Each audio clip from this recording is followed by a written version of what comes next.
Yeah. Okay. I call this meeting to order. This is the regular meeting of the Northfield Public School Board. Today is Monday, June 8th, 2020, and the time is 7:00 p.m.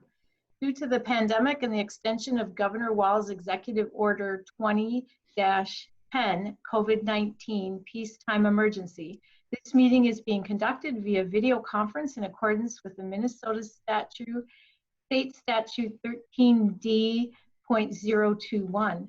In addition, the school board has determined that it is not feasible for at least one board member or their superintendent to be physically present at the regular meeting location, and it is not feasible for the public to attend this meeting at the regular location. The district did make accommodations for public comment, which I will outline when we get to that portion of the agenda. Welcome board members and those who are observing the meeting via our live stream broadcast. Procedurally, we will conduct the meeting using the same format as we have done for our previous teleconference board meetings. We will begin by taking board members' attendance by roll call. Anita Ozzie will call the name of each board member in alphabetical order by last name. When your name is called, respond by saying present. Anita? Broniak. Present. Gurwitz. Present. Hardy. Present. Iverson. Present. Pritchard. Present. Quinnell. Present. Stratmon. Present. Okay, thank you. Also present at this video conference meeting are Dr. Hillman, Superintendent, Anita Ozzie, Dr. Hillman's Administrative Assistant, and Aaron Bailey, the District's Director of Community Education. Board members are asked to mute their microphone when they are not speaking. During the course of a meeting, when a motion and a second is required, board members can initiate those motions. At the start of each discussion, as chair, I will call on each board member in alphabetical order by last name for questions or comments. If you don't wish to speak, you're welcome to pass. I will conduct one round of questioning for board members. If board members have a follow-up question or comment, consider using the raise hand feature in order to be recognized by the chair, or just speak and you can be recognized. All items the items this evening for individual action, votes will be conducted by roll call by Anita Ozzie. Each board member should wait until their name is called before voting. This meeting is being live streamed and recorded. Access to the recording will be posted to the school district's website as soon as possible. So that covers the procedural aspect of tonight's meeting, so we can move ahead. Dr. Hillman, there were a few items in the table file. Yes, in this evening's table file, we had a couple of items one item that accompanied tonight's financial update. We had some gift agreements. We had several personnel items, including an appointment, several increase, decrease, changes in assignment, a leave of absence, a resignation, and an end of year enrollment report. Excellent, thank you. If there are no objections, we'll add these items to the agenda as we move forward. Is there a motion to approve the agenda as presented? Motion. Moved by Jeff, is there a second? So moved. Second by Amy. We will conduct a roll call vote for approval of the agenda. Anita? Broniak. Aye. Gurwitz. Aye. Hardy. Aye. Iverson. Aye. Pritchard. Aye. Quinnell. Aye. Stratmon. Aye. Excellent, thank you. Motion carries, the agenda is approved. We'll move on to public comment. This is an opportunity for residents, property and business owners, parents, employees, and students of the Northfield Public School District to address the board. This is a listening opportunity for the board and not the time to debate an issue. To accommodate the public comment portion of our meeting, we made available on the district's website the ability for the public to submit feedback to the board via email by 5:00 p.m. today. All submissions that follow the district policy regarding public comment would be read by board chair at this time. There were no comments submitted for this board meeting, so we can move on to announcements and recognitions. Dr. Hillman. And Chair Pritchard, we have no announcements or recognitions this evening. Okay, we will move on then to our items for discussion and report. The first item this evening is the COVID-19 distance learning update and district operations, which will be covered by Dr. Hillman. Yes, and board members, thank you again for the opportunity to share these updates about our COVID-19 distance learning and school board operations or school operations. And this is our 5th update. Of course, you know how I like to number everything so we can keep track of things like that. And I just want to congratulate our staff, our students, our families. We did, officially complete the school year this past Friday, June 5th. Of course, our instruction, as I had shared with you, formal instruction ended on May 29th. But I want to congratulate our entire school community, really taking an opportunity that was presented to us abruptly through a global health pandemic. And I'm really proud of how people adjusted and persevered through the entire spring, especially when it came to changing a whole bunch of different things. We are surveying again right now. Our staff survey just finished up at 5 p.m. today. We have a parent survey that we'll be going through this week. We weren't able to survey students again at the end of the year. As you know, we surveyed them a little bit later than the others, and so we have that one set of data. But we do plan to do some data rollouts with the 2 surveys, just like I've done with you with our staff engagement, our employee engagement surveys, and our parent satisfaction surveys, how I've rolled those out to you to share with you where were the areas of greatest success, where were the areas that we looked like we needed the most improvement. We plan to do that with some focus group like groups of people just to make sure we can get some additional feedback on those. And I will be, of course, sharing those with you at a future meeting. So congratulations to everyone for their work.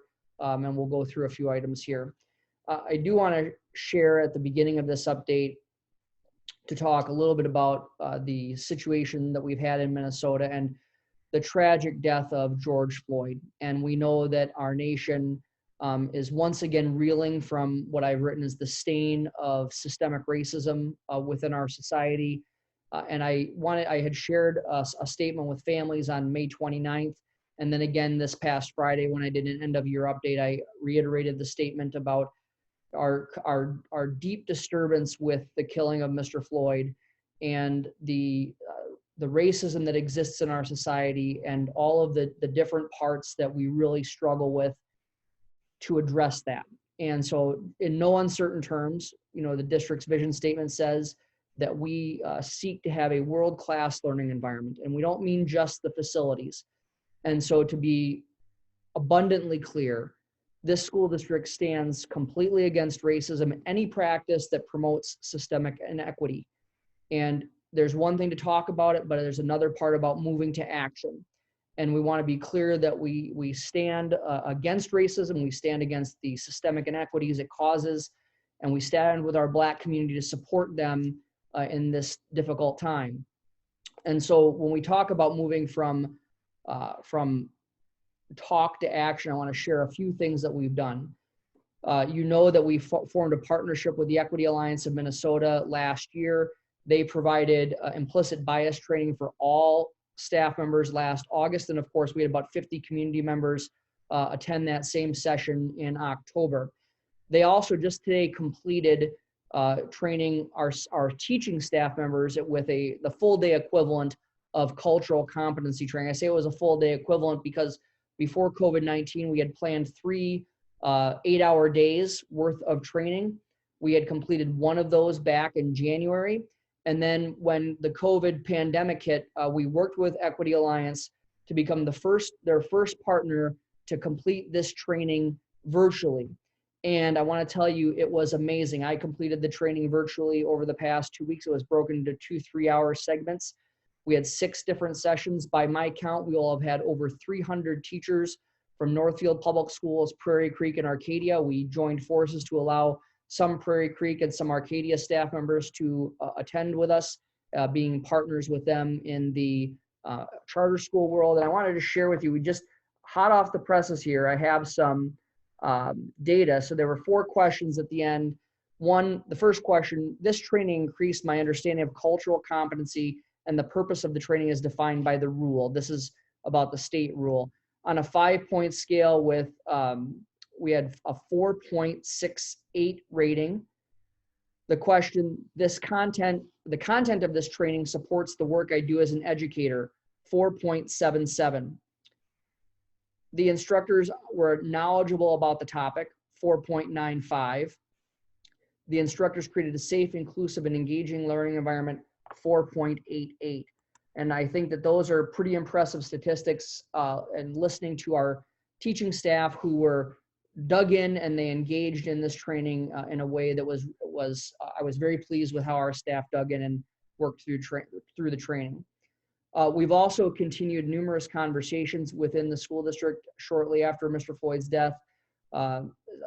Black Student Union Advisor Sarah Swan McDonald and I engaged in a virtual conversation with the members of our BSU about the death of Mr. Floyd.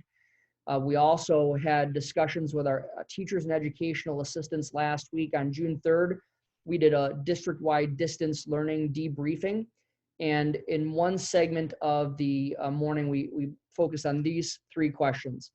Without shaming or blaming, how can we understand the need to recognize instances of racism, understand that a problem exists, and have the courage to step in and step up when an incident occurs? The second question was focusing on what are the things that we're doing well. So starting with what we already do, what practices are currently in place that promote equity in our school system? And the final question was, conversely, what practices are currently in place that promote inequity in our school system?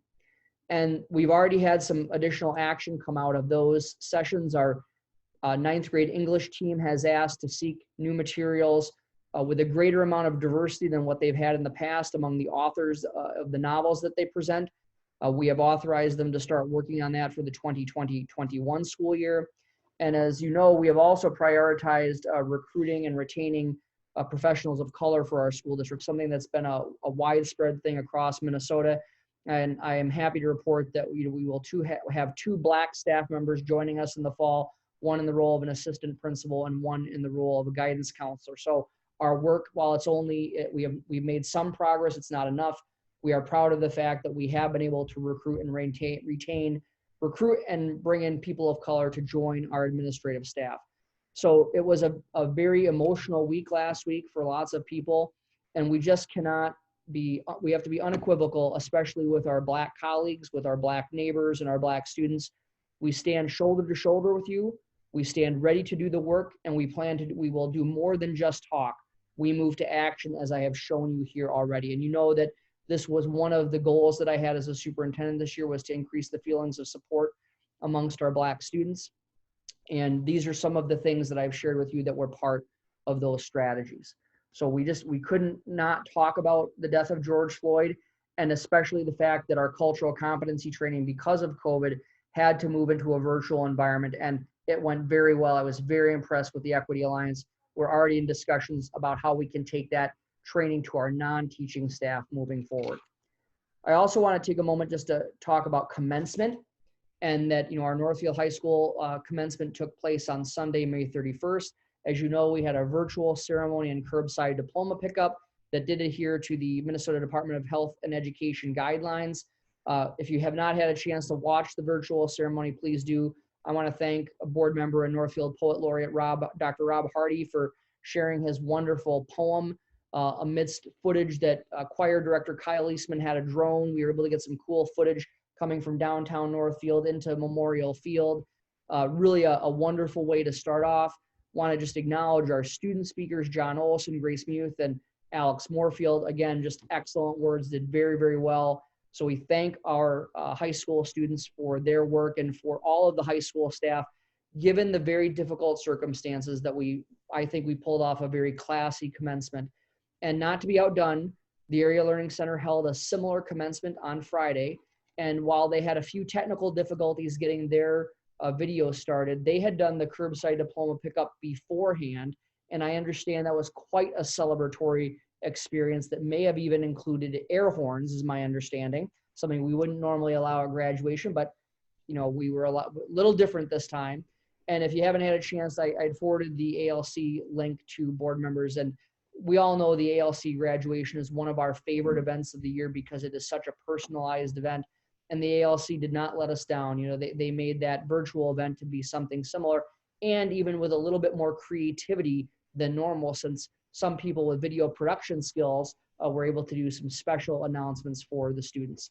So I want to thank everyone at the ALC and the high school who was involved in our commencements, because I think that was, they were both really good ceremonies honoring the work that our seniors have done. And then just, you know, pointing out, we also had some other cool things. We had some short videos of students at the end of the high school graduation video tossing their hats, some selfies. We crowdsourced that. We also had a graduation cap decorating contest that Amy Gerwitz helped judge, and we were able to give prizes to over 30 students who participated. And if you're downtown Northfield, please take a look at the light posts, because we are able to put up some pretty large banners with our graduating classes photos on them. They were a little bit, we were hoping they would have been done the weekend of graduation. There was an issue with the printing, and they have been put up now, but we understand that it will celebrate our seniors for the entire summer. So that's the extent of where we are at with the commencement part. I want to give you just a brief update on summer school, special education, extended school year, and community ed programming. So we have made the decision for our summer school and special education extended school year to conduct that via distance learning.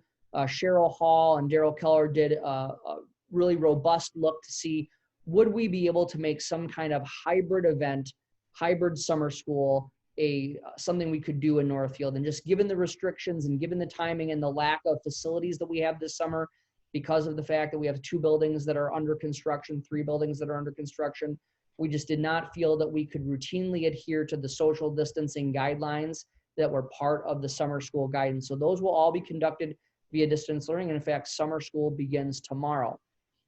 Aaron Bailey, Joel Olson, Jim Kalseth, and myself have been working together to interpret what seems to be the weekly changing guidance around things like youth sports and ability to run community education programming. We are planning to begin community education programming and renting facilities to youth sports in accordance with the state guidance beginning July 6th. There are a handful of community education events that will happen before July 6th. They are things that are typically not on our campuses or are run by external organizations that typically will come in where we can't change the dates. So beginning July 6th, we are working through a plan that we will ask anyone who's renting our facilities to complete. A waiver form will be required for anyone participating in any event in community education or by renting our facility. Every participant will have to have the waiver signed, either if they're majority age, they can do so, or if they need a parent to do so, they'll have that. We'll ask them to do that as well. This will include, we're looking at the pool, we're looking at some indoor gym spaces, and of course, some outdoor facilities. And then community education will also be offering some enrichment courses, again, adhering with the guidelines of no more than 10 people in a room, frequent hand washing, or really controlling access to the buildings. But this is an opportunity for us to see how our facilities will work as we progress toward a hopeful reopening at some point in the near future. We also want to thank everyone who was involved with our school meals this spring. Our child nutrition team just did a great job. I looked, we hit over 90,000 meals served going all the way back to March 17th. So, or 18th, excuse me. So very impressive in how we got that part up and rolling. Congratulations to Stephanie Strummy and her team to really make a difference for people who needed access to those meals. Those meals will continue this summer. They are continuing now through June 30th. I mentioned this the last time. They're going to be delivered 2 days a week. We're still providing 5 days worth of meal packages, breakfasts and lunches, but 2 will be served on Mondays, 3 will be served on Wednesday, Thursday, Friday. We are still waiting for guidance for after July 1. And what it appears is that we will be able, if we are able to continue after July 1, which it looks like we'll be able to do so, but with reduced service locations. There's some rules that we have to abide by, and so we'll have to reduce the service locations. We're finalizing that, and we'll notify families in the coming weeks. Since between May 18th and June 3rd, we averaged 53 children at our emergency child care center. Many thanks to all of the people who helped with the Emergency Child Care Center, Aaron Bailey and Cheryl Hall, who really led the charge, all of our Kid Ventures, our Ventures employees who helped out, and all of our educational assistants who really did excellent work caring for children. We didn't know who was coming every day because it was really designed to support those tier 1 workers who needed support. We're very grateful for everyone's work on that. And then we will be starting our school-aged childcare program, moving from a free program to a fee-based program beginning on June 15th. And so that will be coming up just next week. And so again, thanks to Aaron Bailey and the team for putting that together. And the final part of my report this evening is just about the fact that we are planning for fall. We really have been planning for fall for some time. We'll do a more deep dive into that this Wednesday with our leadership team. And we see that there are really probably really truly 3 options. The 4th I put on there because it's a hopeful option. But these 3 options that I'm going to share right now are ones that the Department of Education has reinforced that are the options that they see happening. The first being a full return to face-to-face instruction in September. A second, continuing distance learning beginning in September. And a third would be a hybrid approach where some students are on campus some days and others are distance learning on those same days, and they rotate through the campus. We had a call just after we sent the packet out on Thursday. We had our Thursday call with the commissioner, and the commissioner's, the deputy commissioner shared with us that this coming Monday, the 15th of June, they'll be providing guidelines around how each of those 3 options would be administered. And they're going to give us guidance so that we can plan on all 3 fronts. They plan to let us know the formal decision about how we would start the year no later than July 31st. They're targeting that week of July 26th to let us know. They're asking us to take this guidance on June 15th and create contingency plans for all 3 of those options, and then be able to execute that once they share the final decision with us on July 31st. So we are obviously going through a lot of different things with that, considering health screenings, logistics, how do we teach and learn in all of those different formats. And so we'll continue to be working on that, and I'll be giving you regular updates as we go along. So we appreciate what I really appreciate is the department stepping up and giving us those guidelines now so that we can start to prepare for those 3 different options as we move forward. So that is my report for this evening, and I'd be happy to answer any questions that people have. Excellent, thank you. You touched many topics, so thank you. So I will do a roll call vote alphabetically, or not a roll call vote, roll call of board members alphabetically. So if you have any questions or comments, Tom. Once again, you have a lot on your plate, man. I appreciate all the effort you're putting into this. It's supposed to be summer and we're supposed to be winding down and looking towards the next year, but it seems like it's just full bore ahead with so many things to deal with. So it sounds like maybe the decision of what next fall will look like is July 31st, or would you get the guidelines then and then have to spend some time thinking about what's best for Northfield? Yeah, so we're going to get, hopefully when we get the guidelines on June 15th for each of those 3 options, that will allow us to start to develop more fully developed plans that we would be able to implement beginning July 31st. So I would anticipate, as with all of these things, that there will be some things that come up between the time that the decision is made and the time that we start school, that either there's a change in condition or there's a new regulation, or there's another change in the guidance that we'll have to adapt to.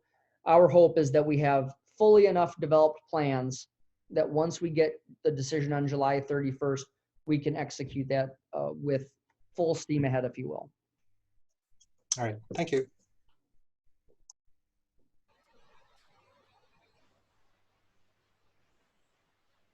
Amy. Hi, Matt. First, thank you for taking the helm during this time and steering the ship through so well. I do have a question, and I suspect it's really early to be asking this question, but since we don't meet again for a month, I'm going to ask it anyway. And I know you've just been finishing up this year, but I think of our 3 new buildings, the Community Education Center, Greenvale, and also Sibley, And in a normal school year, we would have had some major opening celebration. And have you thought what might happen to sort of mark the occasions of those buildings being opened or reopened? And just Yeah, what? that's a really good question, and I don't have the answers for. I can tell you how I would think about it. What I would say is that we will most likely base what I understand from public health people is that the guidelines for public gatherings and things like that are not going to change dramatically between now and fall. We've seen some changes, but unless we were to really get to much larger gatherings, I think it's going to be difficult, especially indoors, to be able to do any kind of real ribbon cutting, a celebratory ribbon cutting. I think we can certainly do something small and record it or broadcast it live. That certainly is something that we could consider, while at the same time, we would have to delay that opening until that celebratory piece until such a time that it's safe. Thank you. Thank you, Amy. Rob. Thanks, Matt, for the update. I was just wondering about, I mean, you talked about guidance for schools, the schools opening. I'm wondering about other entities that are involved in public education, like the bus company, the Minnesota State High School League. I mean, those also must be involved in the planning. I mean, for example, fall sports going forward. So what have you heard about that? Yeah, so we've had discussions with Benjamin Bus. We've started to see some of the thought process that could take place for the fall, though those are very preliminary discussions at this point. And the State High School League, of course, being its own entity governing, they have provided routine updates. They are starting to allow some, there's some opportunity for coaches to work with students over the summer during a specialized contact period. There are some guidance that is coming out that will allow some of that, not in the same way that it's been done before, but they are still waiting on some of the key things for the fall. And so what we know is there was just some athletics updates from the governor on Friday, where they categorized athletics into low, medium, and high risk activities based upon the amount of contact. And so we're still looking at that, but we will be governed by whether or not the high school league allows varsity athletics to move forward. And then, of course, for other activities that are non-high school league related, we will most likely go very similar to what the State High School League guidelines are. So we're getting probably an update once a week, maybe once every other week from the high school league. They continue to be very methodical and diligent about looking at how the fall sports season might look, whether maybe it's a reduced season. There's a number of different factors that they are looking at. The issue is that if you really think about it, we're less than just a couple of months. If you go back, we're 1 week from now, it will be 3 months from when the governor announced that we are going to have to close schools, and we've got about 2 months before, well, really 3 months before the school year starts, in about 2 months again from next week to when athletics would start. So I think that's part of the July 31st guidance, the July 31st decision, Rob, is because they want to be able to tell people what we're going to do with athletics starting just a couple of weeks, traditionally starting a couple of weeks later. Thanks. Ellen. Yes, I have two questions, one for Dr. Hillman and one, I think, Director of Community Education, Erin Bailey. So the first question, Dr. Hillman, I really appreciated hearing the overview of all the things that have been done by the district to try to address racism and equity. And I'm curious about the Equity Alliance, if there's any follow-up plans, because certainly it seems like it was really a positive experience to have staff go through the training, but we know that, a second scoop or some sort of ongoing piece is usually preferred. Yeah, that's a great question, Ellen. And I think that many of you know that I was an undergraduate history major, right? And we know that the racism in the United States goes back to really I would argue that it goes back to the first people coming, to this country from Europe. So if we go all the way back to the 1600s, there's 400 years, of racism that we are working to overcome. And this is not going to be something that is fixed overnight. I anticipate we'll be working on improving this and fixing this, for certainly the rest of my career. So the answer is yes. I think in the past, people have thought about things of one-time workshops or one-time things that we thought would repair or fix. It didn't work. We have to acknowledge that, because our Black friends, neighbors, students, and colleagues are still experiencing what I would consider to be horrific racist acts, even here in Northfield, and I've shared some of those with you before. So this can no longer be we're going to have one workshop, or it has to be part of our ethos. It has to be part of the way that we look at everything that we do. And as we move forward with our strategic plan and working on developing strategic interest areas or strategic indicators, asking ourselves intentionally about equity, about being explicitly anti-racist, I think is really important. We have to move beyond just talking about diversity and equity, because those things have not worked. And we need to become more explicitly anti-racist and making sure that we are really thinking through and making sure we're analyzing all of the things that we do at a public school level to make sure that the system is not perpetuating it. And so the answer is, Ellen, yes, it's not going to be just a follow-up, but I see it being long. It may not be we love the Equity Alliance. They're our partner for right now, but it could be others down the road. I just had a great conversation with Regina Seabrook from Equity Alliance after the final training today. And she and I are going to talk next. I was really happy to give her those numbers that I shared with you, because those statistics, as you well know, on a 5-point Likert scale are pretty impressive. They're not pretty impressive, they're really impressive. Our people have developed a trusting relationship with Equity Alliance, and so we want to continue the work. I think that part of the next step would also be extending this cultural competency training to all of our non-teaching staff. We started with teaching staff because there was a requirement by the state licensing board for people to have cultural competency training before renewing their license. We didn't want people to go off and get one training here and one, because frankly, the trainings are of varying lengths of time and they dive into the issues in different ways. The Equity Alliance was something that was certified by the state licensing board to provide this training. We started with teachers, but we know that we have around 550 district employees, and we need every one of them to be culturally competent and to understand how racism can in fact impact our students, our friends, our neighbors, and our colleagues. So that will be part of the next step. And then, as you all know, I like to have a system of making sure that we have ongoing and onboarding. So we're also going to be talking about some on-demand training, so that when we have new people start in the district, we can have modules that they can work with so that they can be on the same page with everyone else. So it's one thing to say things and but we're trying to take the steps to make sure that we are developing systems where it is where the system is supporting making sure that we are explicitly anti-racist and not just talking about it. And so these are the next steps: some curriculum review, some other parts about further education of our students and community. We know we have to be the convener, right? We understand that as the public school system, we hold a unique place in this community where we can bring people together to have these difficult discussions. So I would say the next steps just aren't ourselves, they also have to do with our community. Thanks.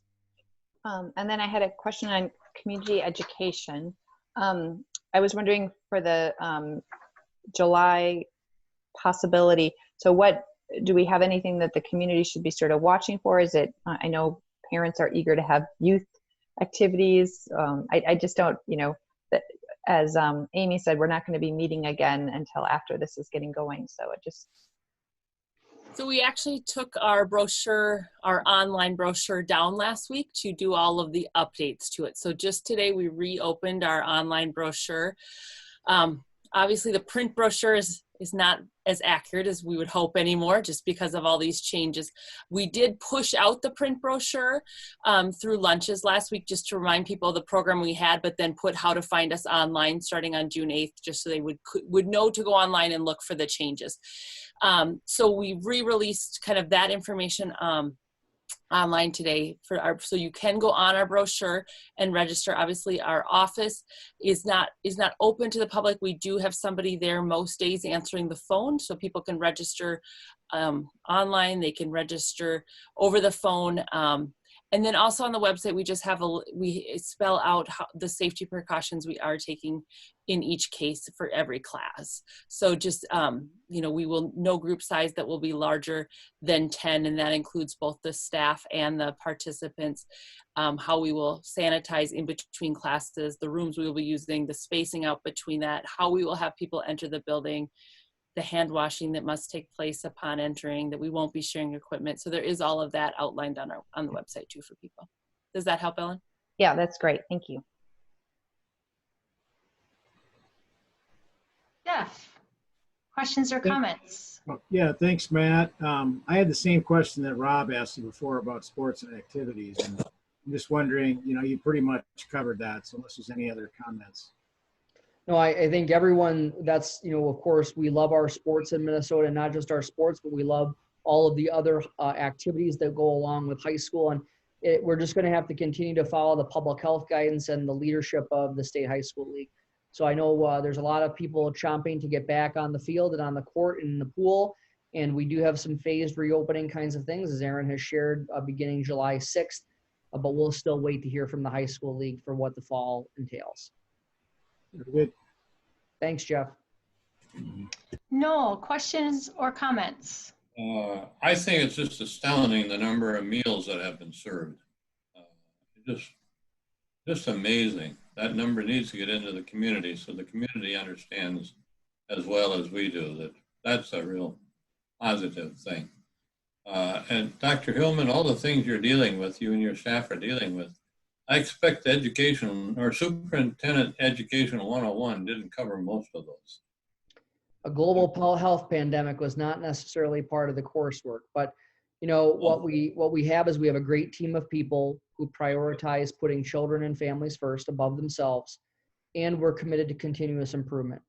Those two things, the will to make sure that we serve, and then the desire to keep getting better, is what really has carried us through so far and will continue to carry us through the rest of it. So no, I thank you. And no, there's not a particular course for us that we could take, but in hoping to prepare for lots of other things, we hope that we were as well prepared as we could be for this one.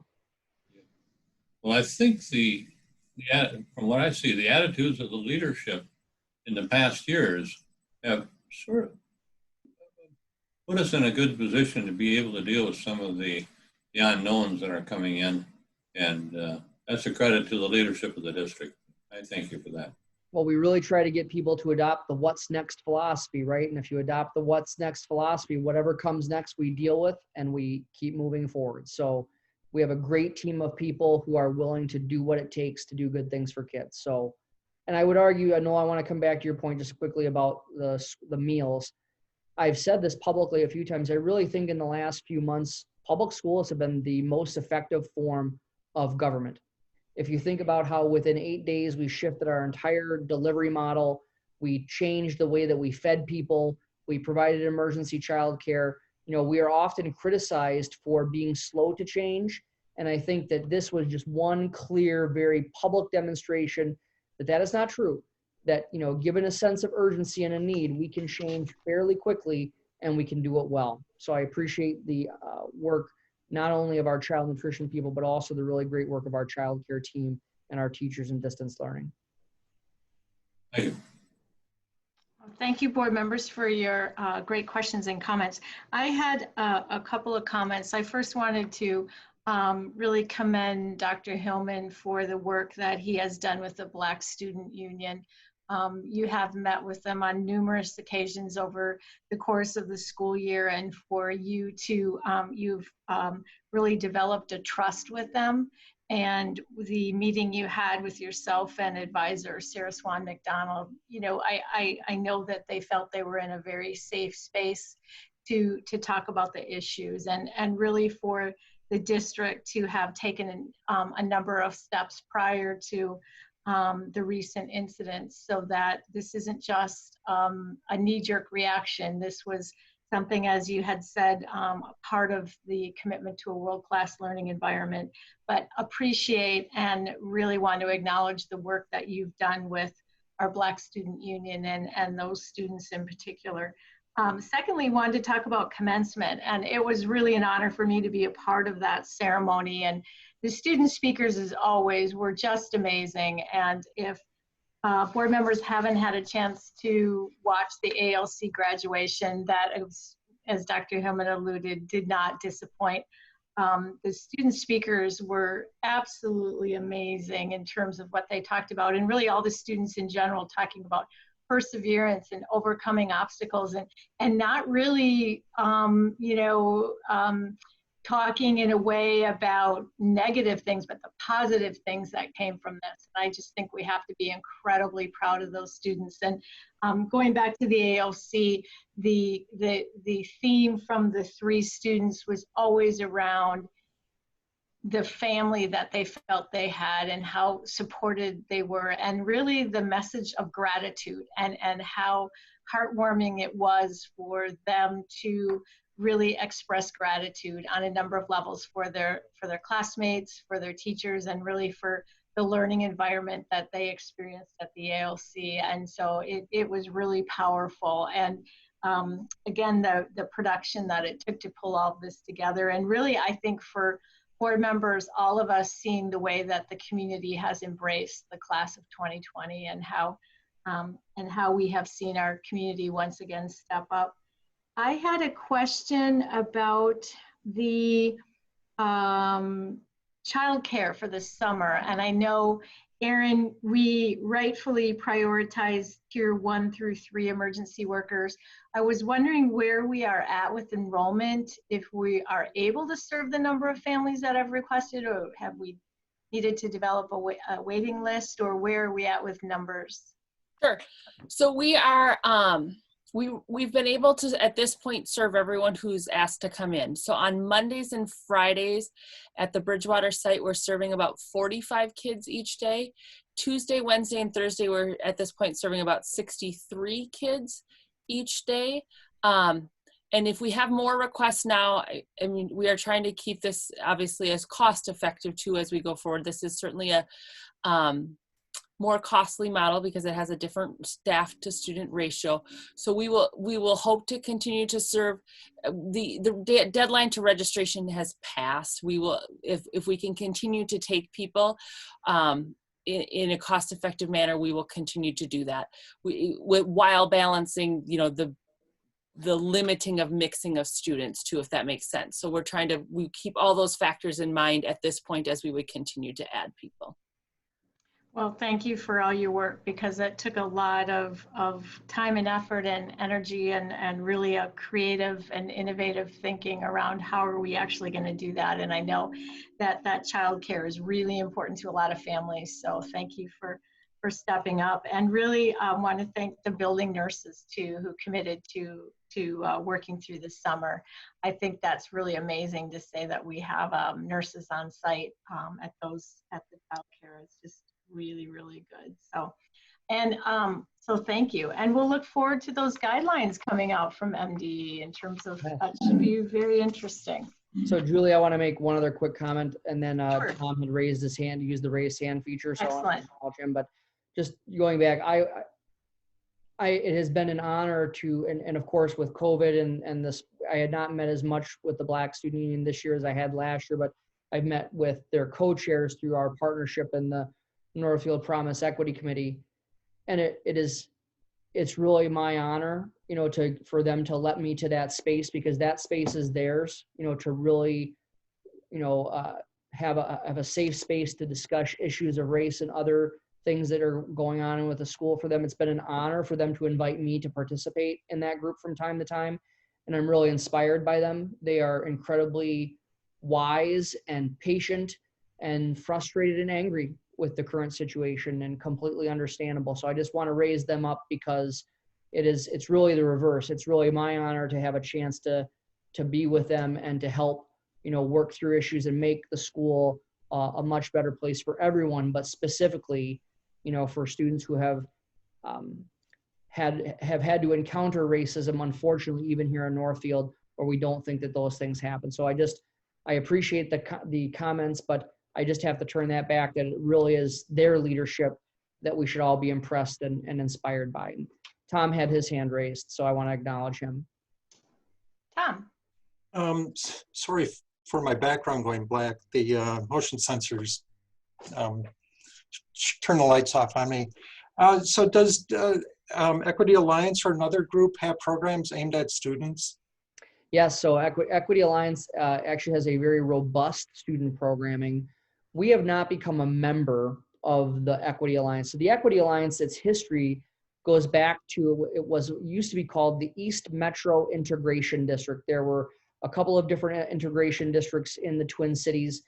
They changed their focus and approach a few years ago, so they actually hold an annual student conference, and they do quite a bit of student programming as well. Daryl Keller had actually investigated having Equity Alliance come to do some work, and at that point it was, given Daryl's budget for what he was looking at, was not as cost effective at that time as he would have been able to have liked to have done it. But yes, they do provide quite a bit of student programming.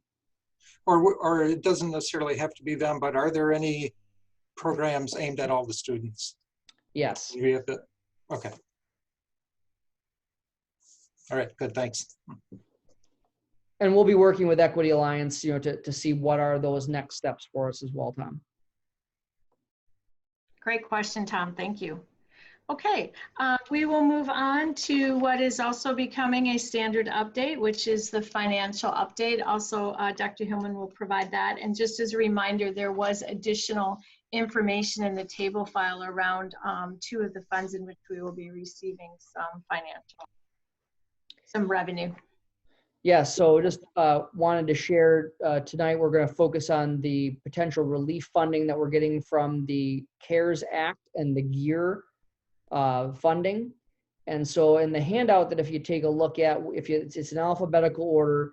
Now this was a preliminary run. They were releasing the new allocations today. We were told these would be very close. And so if you take it, unfortunately there aren't page numbers, but we're in alphabetical order. And so what we anticipate receiving would be from the GEAR funding, that's the governor's emergency fund, around $51,000. The ESSER formula, which is part of the CARES Act, and there's 2 parts of that. There's a 90% allocation and there's a 10% grant process, and the state has been able to hold back 0.5% of for administrative costs. So you'll see that in total, while we are still looking at all the different rules around. We've heard a couple of different things. We anticipating on receiving approximately $380,000. Now, for a lot of folks, that might sound like, oh, that's a lot of money. But the truth is, it is a lot of money. It is a lot of money. But when we've shared with you the financial concerns that we have resulting from COVID-19, the emergency child care center, the food service, all great, but what we anticipate to have run at a deficit. So both of these programs, the state has given us some guidance. They are suggesting that we use the funding to enhance technology, to make sure that we have the technology that is necessary should we need to continue distance learning in the fall. They've also talked about using it to cover costs of some of the programs that may have run in a deficit as resulting from the governor's executive orders to maintain payment for all employees. They've also talked about using it for summer school transportation. And if you're going to do a hybrid program, which even with that potential, by the time we had to make a decision about summer school, we didn't know what our allocation was. And frankly, we're just not convinced we could do it, give it our limited space this summer. And then the fourth area is specifically around mental health support. Now, we've heard a couple of different things. If you read the legislative update that we also have it in the packet, it identifies some of the things that can be used. But we've also heard that you could use this for whatever that you really needed to address issues with COVID and distance learning, but then they give us some guidelines for it. So as we said, we just got the allocation recently. Our administrative team will be going through and looking at what are the best places to look at using these dollars. Some of it may be to prepare for some additional internet access that we may need in the fall if we are back in distance learning or a hybrid model. We do have an interest in looking at getting some additional devices to take our kindergarten through second grade 1-to-1, because as you know, we are 1-to-2 in kindergarten through second grade. And now we're getting requests that it's probably time to go 1-to-1 K2, especially if we're going to have to do some of next year in distance learning. These are not decisions. These are things that we're considering at this point, as well as just trying to cover some of the costs that of the lost revenue and some of those deficits that we had running some of the programming this spring. And we've talked about the financial future, which of course is murky at best. So anything that we can do to support that general fund, we're very fortunate. We have a lot of technology in place where other schools don't have a fraction of what we've had in place. So our technology investment can be very strategic in some of those specific areas that we need to shore up yet. We are looking to partner with a local philanthropic group to get some more hotspots. One of the things that we learned was that we had to basically, Hope Langston nearly for several weeks, she worked day and night trying to make sure that every one of those final 65 students was connected, you know, working with Charter Communications to help people get signed up for the free internet that they had, working with a great partnership with Northfield Wi-Fi. But at the end of the day, we've learned that it may just be more cost effective to purchase more hotspots rather than trying to navigate 3 or 4 different systems. We could just provide families who need it with internet access through a T-Mobile or another provider's hotspot. So we're looking at some work with some other community organizations on that, or potentially even some of this funding. So we'll be working through how to strategically utilize that funding in accordance with what the governor's wishes are, as well as looking at what our local needs are. I do have some interest in seeking, can we provide some additional mental health support for our students? We don't know what that would exactly look like in the remote environment at this point beyond what we're already able to provide, but those are things that we're exploring. Okay, thank you. We'll ask board members for questions or comments. Tom. So the money is only to be used for those 4 different options that you talked about. And if we don't need to spend it, do we give it back, or can it be used for other things? Or no, my understanding is that we will be able to recode some existing expenses beginning in March. So for example, the deficit that we ran to operate the emergency child care center and what appears to be a deficit for the child nutrition program, those would qualify under the GEAR program. And so therefore we'd be able to use some of that to cover that, as well as potentially some of we're still learning all of the allowable expenses. Anything to do with COVID, when you answer one question, we end up with 10 more. And I'm not, Aaron Bailey is laughing because that is, we're not laughing, but that's exact. We get to a point where we think, okay, we'll do this. And then we get another 8 or 9 questions, none of which we've ever answered before. So the way that there's some guidelines from the state, but we also understand that there's some flexibility as well. So we are just getting the formal allocations today. And so we just have not had a chance to read through all of those yet, but we did read through the legislative part, which again shows that there is some flexibility, but they're giving you recommendations of what are the areas that you should consider spending in it first. okay, excellent, thanks. I'm only laughing because 10 is probably on the low end of the number of Yeah. questions that come. 10, he's underestimating, I think, the number of questions that come out of these things. Amy, questions or comments? Yes, I have a question for you, Matt. So it all kind of comes together, but will this money be coming in during this fiscal year? And do you have any sense of, since the fiscal year is coming up at the end of the month, what our overall situation is going to look like for this fiscal year? Or is it still too early to ask that question? Still too early to ask that question. We'll really start to know that when the auditors come in about a month. Beginning of August, we'll start, rectifying all of the various accounts over the next several weeks here. We're doing all of our year-end procedures. So that's a good question about the booking of it. We're going to have to accept, my understanding is we have to accept the funding yet this month, but we have until through February we have through 2022 is my understanding to expend the funds. So it will be booked. It looks like it will be booked in this year's fiscal year, but then be able to be carried over for further expenditures in the coming 18 months or so. Do you have any ballpark sense of how much the deficit has been for this year, or the difference between what we projected, or? We do not as of yet. We're Okay. watching those things closely, but we just aren't in a position. There have been too many variables. And so we just don't have, we have to wait. We're going to see the May, we should have the May results from the child nutrition program fairly quickly. They usually run those about a week after the month is over. So I don't have a specific piece of data for you right now, Amy, and I want to be careful about that because I don't want to oversell it or undersell it. And is there separate money coming for the child nutrition program? Does that come from, so it's all coming out of here? No, I should take that back. We are getting reimbursed by the USDA for each meal served. And so there is, and it's based on a higher rate than what a normal rate is. So we are getting money, we are getting reimbursed. But the question is, in Minnesota, we had the requirement to make sure that all public employees were paid their wages through the end of the school year. And so in some cases, those labor expenses may exceed the amount of reimbursement.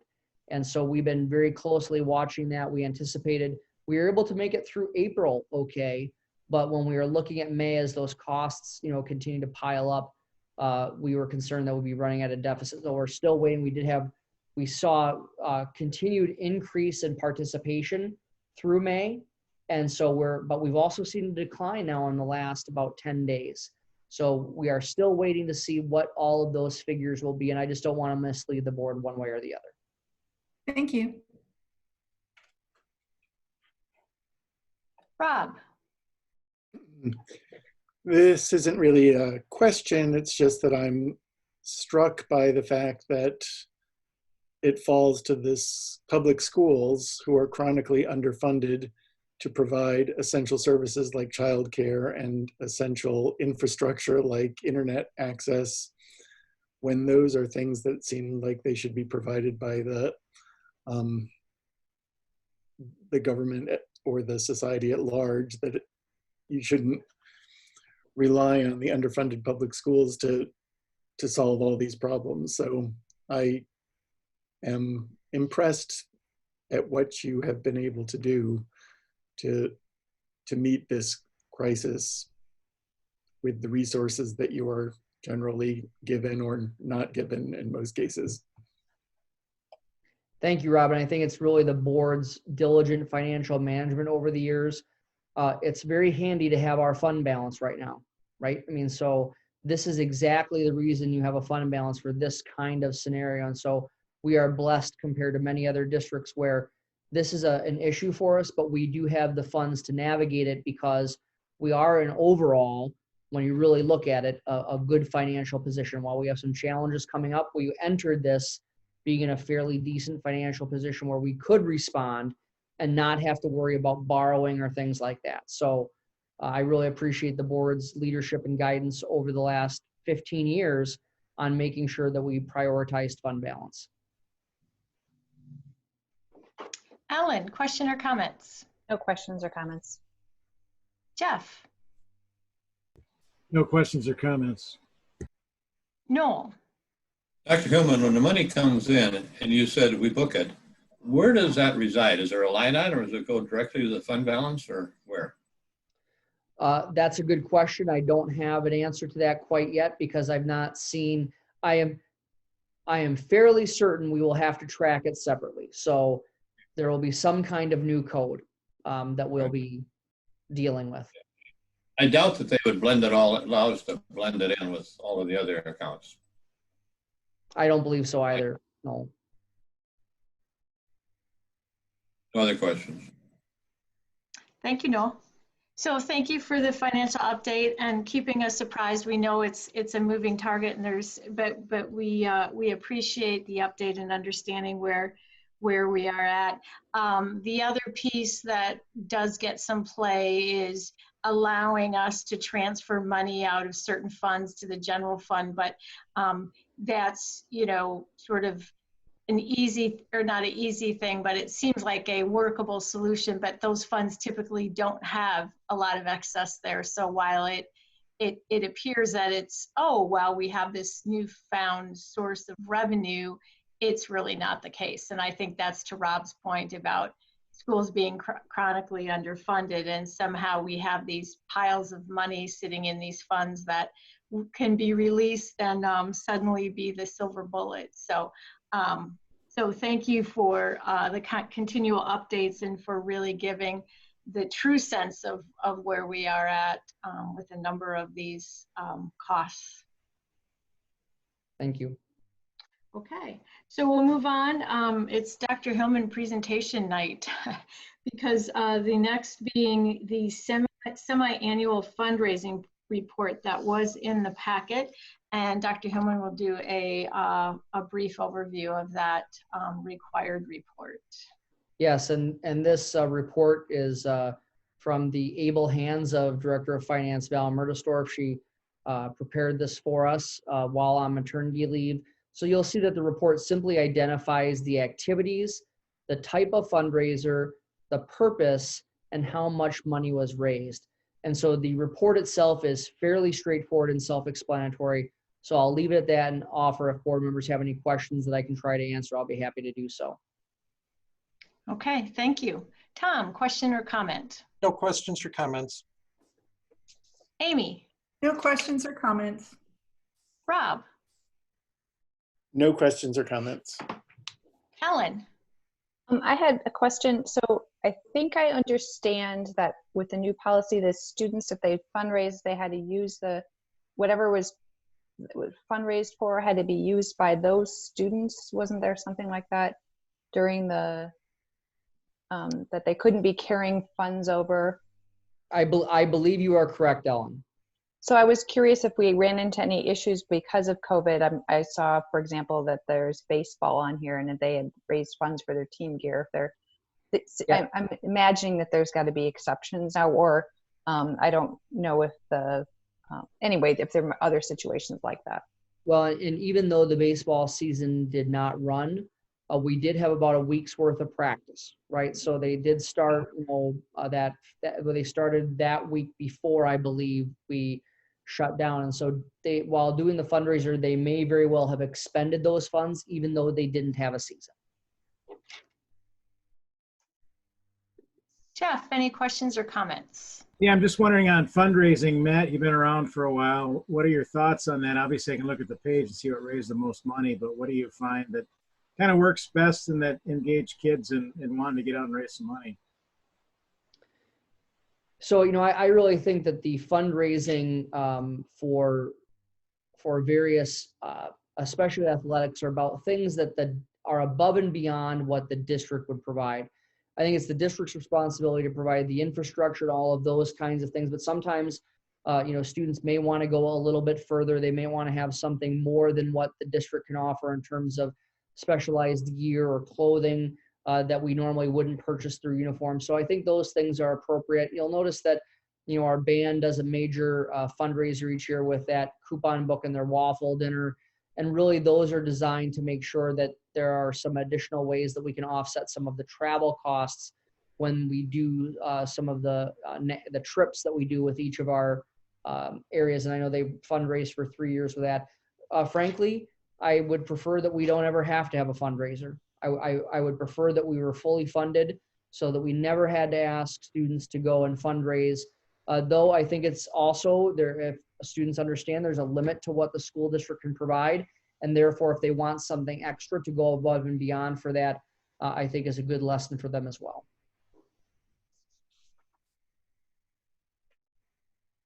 Thanks, Jeff. Noel, questions or comments? No questions or comments. Okay, thank you. We'll move on now to our next item, last item for discussion, legislative wrap-up. Dr. Hillman.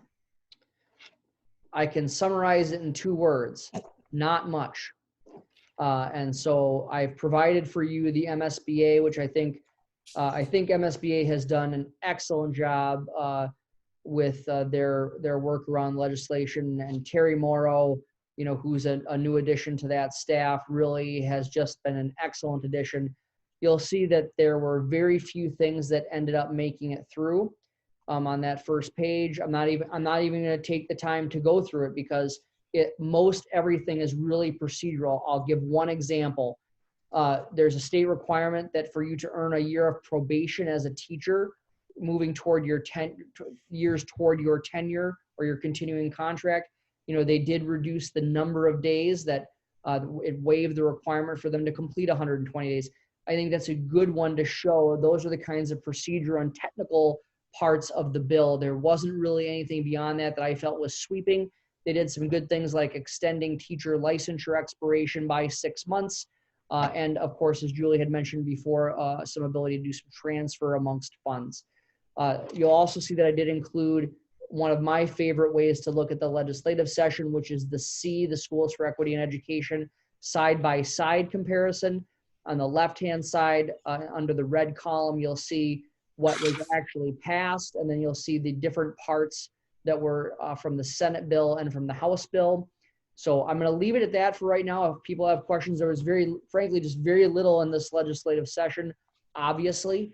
And so really not much, which means there's going to be quite the agenda next year. And of course, next year is a funding year. Okay, thank you. I'll move to questions or comments from board members. Tom. No questions or comments. Amy. I have a question on the other bills of interest section that covers elections this year. Yep. The second bullet point says that candidates can file election-related documents electronically. And I know coming up later in our meeting is the resolution for the school board election. And I'm wondering if there'll be a provision made so school board candidates can file all of their paperwork electronically. Yeah, so I know Anita recently has attended some training with Dakota County and with Rice County for elections. So I'm going to ask Anita, did they cover that in your session? No, they did not Yep. cover that in either session at either county training that I went through. So our sentiment is that that is something that we'll be watching. Of course, we have some time until late July before we would have to implement anything. The other part is that it is possible, and I don't have the language of the bill. Let me see if I can see. I don't think that they include that in the C side-by-side bill, Amy. I did not see that in the C side-by-side bill, but Yeah. Did you see? House 3249, other bills of interest.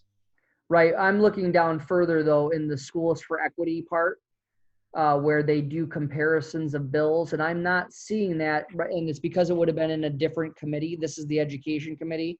So we're gonna have to do some additional checking on that, because sometimes they'll pass something like that then doesn't go into effect until the next election cycle. So I just don't know the answer to that, and I would have thought that we would have received some training on that from Dakota and Rice counties when we just got that training, but we have not received any of that information as of yet. Okay, it just of note, it does say specifically elections COVID-19 bill on the header of this. So sounds like we'll be getting additional instructions then. Okay, thank you. And that's much more important for entities that run a primary, right? So because the filing period for people who run a primary are coming up fairly quickly. So we'll let them learn from it and then be all ready to go by July 28th. Sounds great.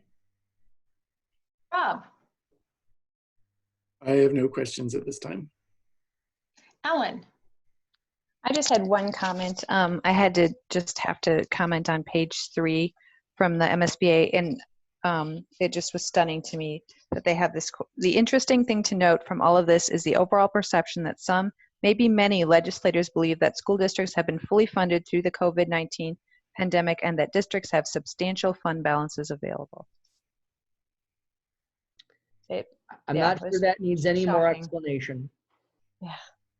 Okay. Thanks for pointing that out, Ellen. Jeff, questions or comments? No questions, no comments. Noel. No questions, no comments. Okay, thank you. The question I had is what we're potentially anticipating coming out of the special session? Yeah, so we're still waiting to hear some of the things that are brewing for the special session. I have not seen a complete agenda as of yet, though it appears again to be things that are going to be more addressing specifically COVID-related items. We have not heard about a ton of things education related. We see it to be more technically related to managing the crisis.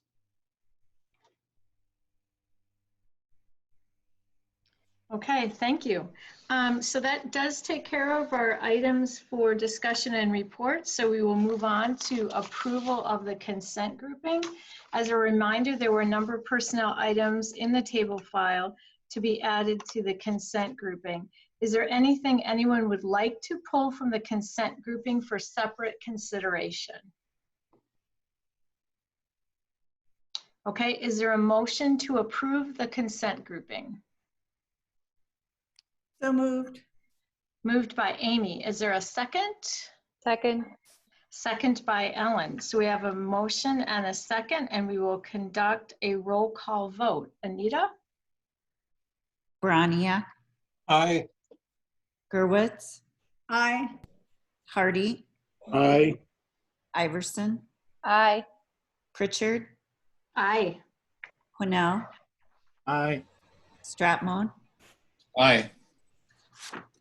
Thank you. Consent grouping carries. We'll move on now to items for individual action. We have two this evening.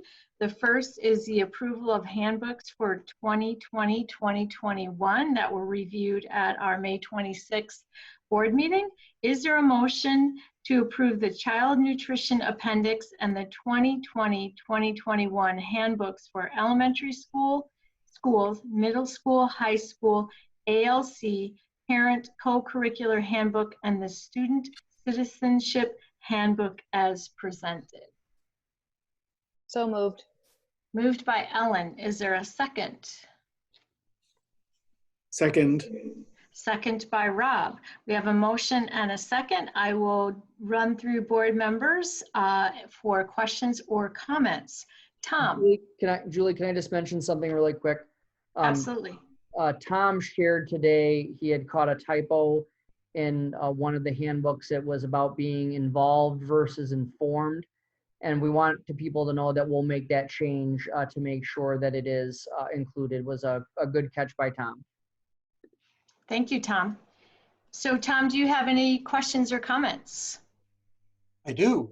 Actually, it's a comment/statement that I wrote down that I'll just read. As I mentioned at the last board meeting, I have concerns about the lack of policy, procedure, and transparency involving police involvement in a school setting. Without clear direction or policy, it is too easy to deny due process or protect the rights of the individual. It is not clear when police and school administrators are involved in the school setting what rules and rights apply. It is too easy to take advantage of that obfuscation when our first and foremost duty is to protect the rights of the individual. Lacking clear policy in matters of justice could also put the school district at risk of legal action. I've discussed this with Dr. Hillman and trust he will address this, though the process could take some time. I recognize that until a policy and procedure is approved, the current situation stays in effect. Given that, and though most of the handbooks are acceptable, I can no longer vote to approve the handbooks as currently written. Those are my comments. Thanks. Okay, thank you. Amy? No comments. Rob? I have no comments or questions. Ellen? No comments. Jeff? No questions, no comments. Noel? No comments or questions. Okay, so we have a motion and a second. Prior to vote, I wanted to once again thanks Anita for her incredible work in terms of trying to streamline this process for the benefit of board members' understanding and being able to understand the changes that are being proposed for the handbooks. We know it's been a continual evolution of the process, and we know that Anita is always looking for ways to improve the process, but really want to acknowledge the work that she's done because we have significantly improve the process, and it's an important vote for board members to understand what we are approving as a governance board. So with that, I will ask for a roll call vote. Anita? Rania, No. Gerwitz, Aye. Hardy, Aye. Iverson, Aye. Pritchard, Aye. Quinnell, Aye. Dratmone, Aye. Okay, motion carries. Next item for individual action is the resolution establishing dates for filing affidavits of candidacy.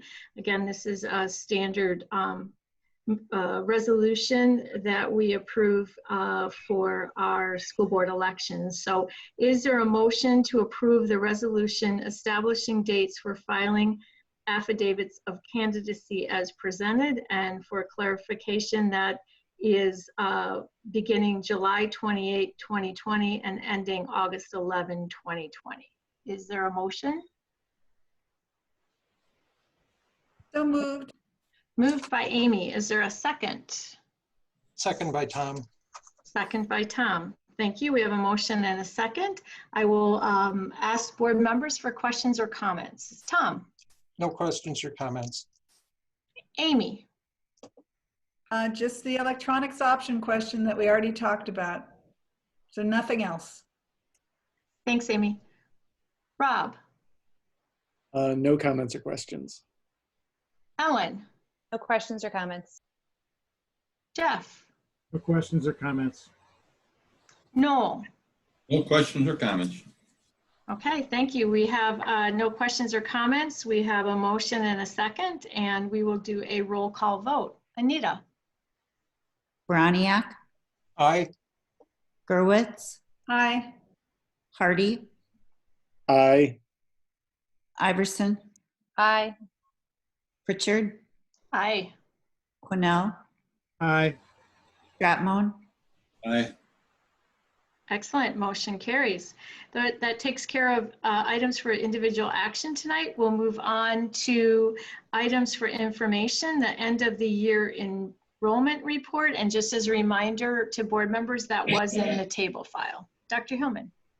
Yes, so if you take a look at the end of the year enrollment report and you look back to the beginning of the year where we started and to where we end on June 7th, you'll see that we started, when we look at that bottom number, that's the full-time students, including early childhood, part-time, or excluding early childhood and part-time independent study and independent study ALC students.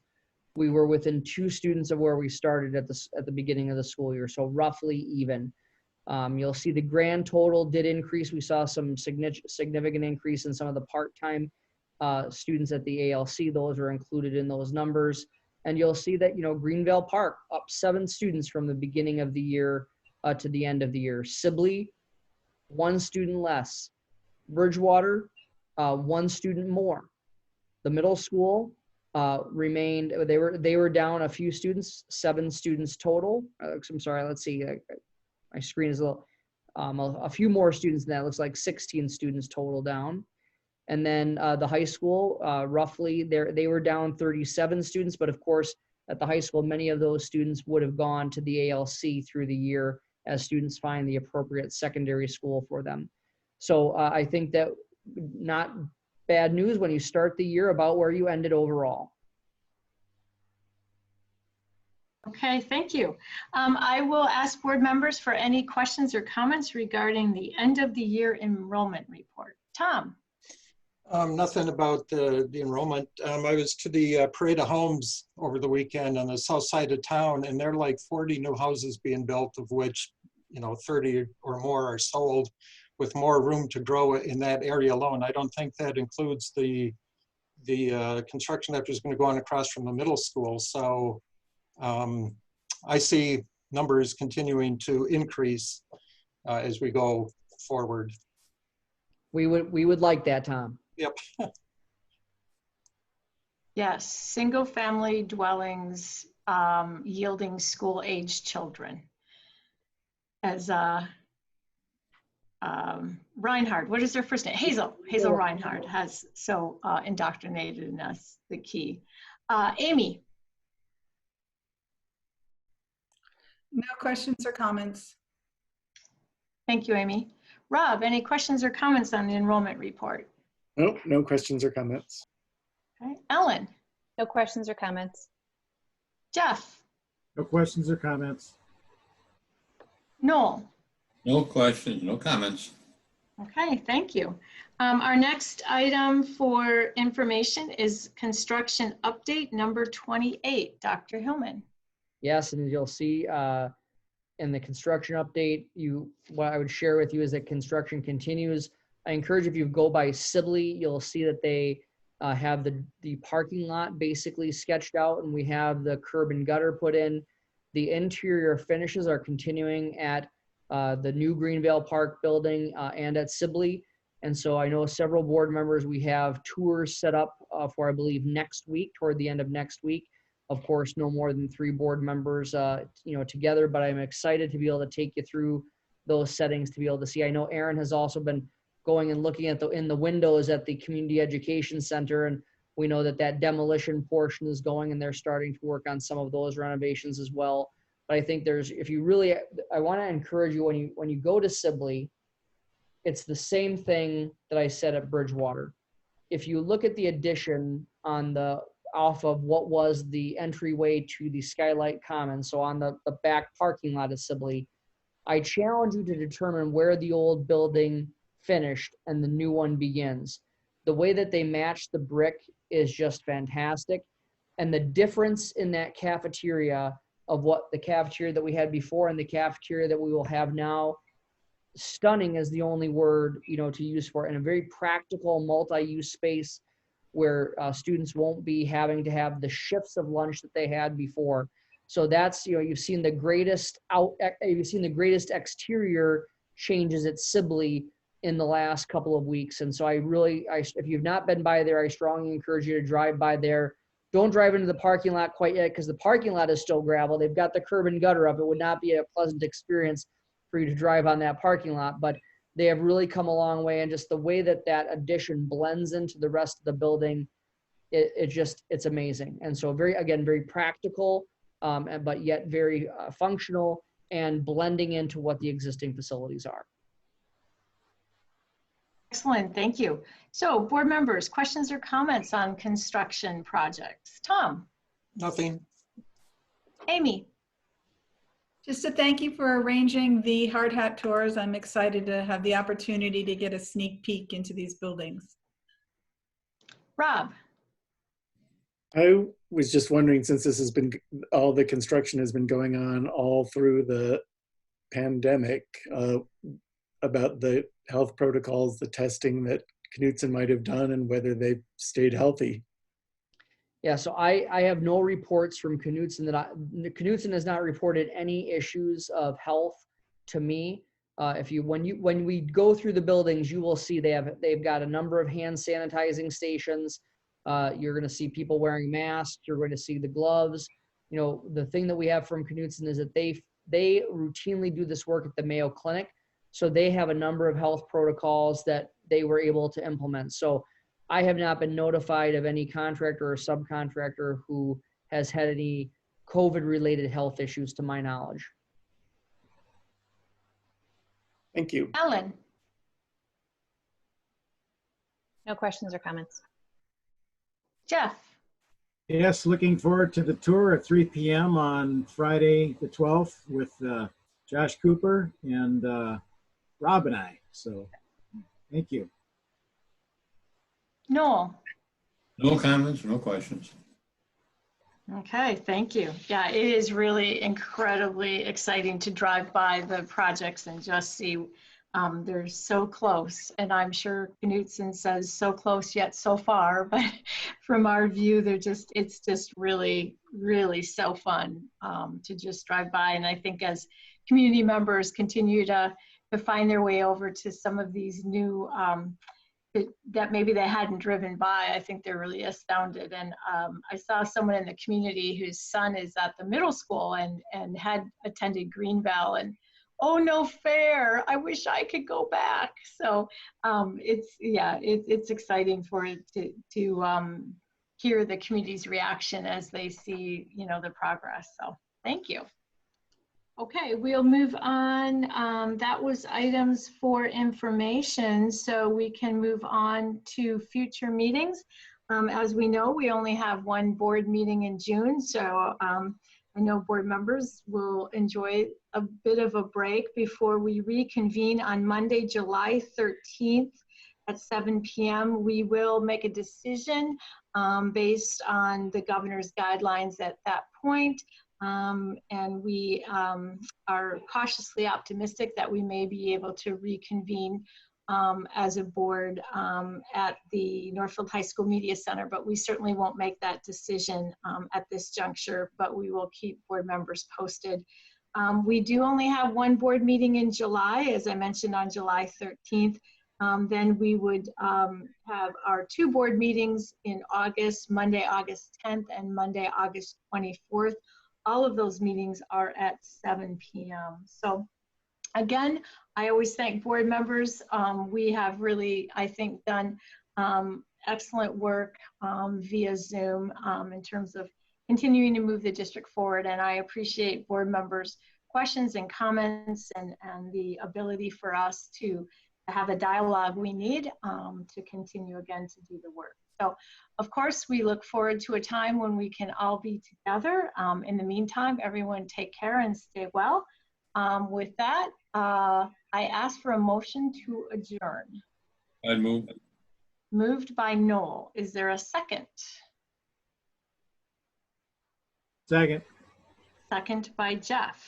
So we have a motion and a second. I will ask for a roll call vote on the motion to adjourn. Anita. Broniak, Aye. Gurwitz, Aye. Hardy, Aye. Iverson, Aye. Pritchard, Aye. Quinnell, Aye. Stratmon. Aye. Okay. Motion carries. We are adjourned.